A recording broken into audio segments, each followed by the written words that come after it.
Ndị be anyị ndewonu, ụtụtụ ọma. Apụtasịa tata bụ abalị 19 n'ọnwa Jun n'afọ 2023, bụrụkwa afịa afọ. Achọrọ ka m were ohere wee kasịkwa ụmụnna anyị obi, ndị ife mberede dakwasara na Alaba International Market kafa kara obi. Mana ife nji n'ụtụtụ a wee pụta ka m mee ife onyonyo, ka m were ohere kpọkue ndị market leaders enwe na Lagos steeti. Mana tupu m agawa n'iru, biko ife ozi a biko tụsaa ya, share it all the group and all organization, all the platform, maka okwu a na-ekwu ọ ga-etiwa igwe.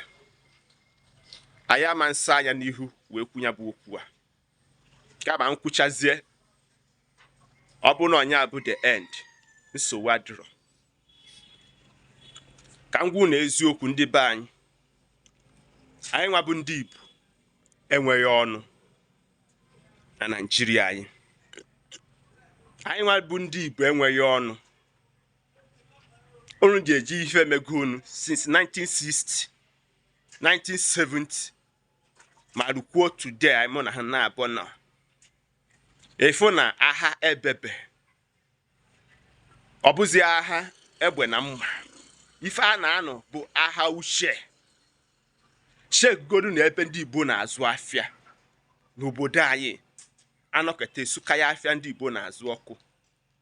Emechakwa daa girigiri ọjụa ka oyi.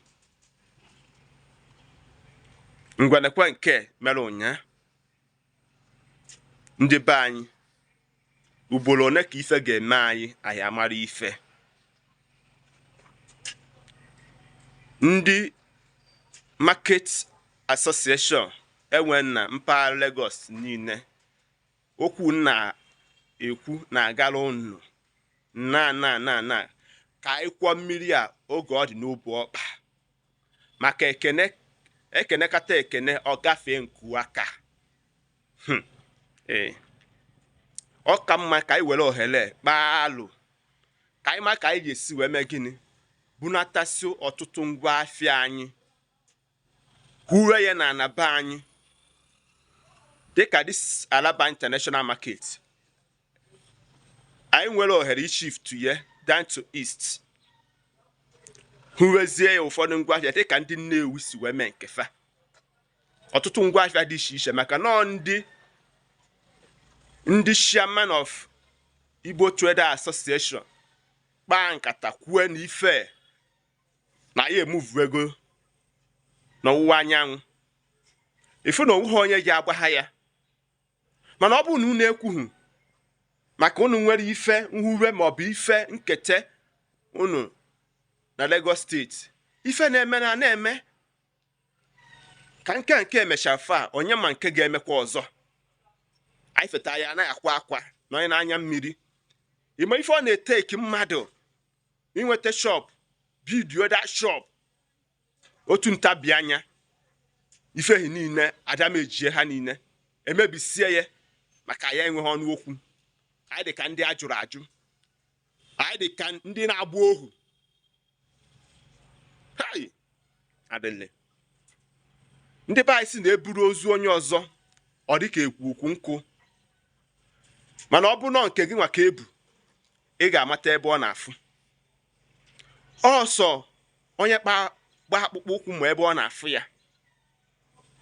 Ndị be anyị arịrị egbugo m. Ka anyị chetakwa okwu nwanne anyị nwoke bụ Blessed Memory of Dim Chukwuemeka Odumogwu gwara anyị oge ọ bịara ka ọ bịa gba petrefe.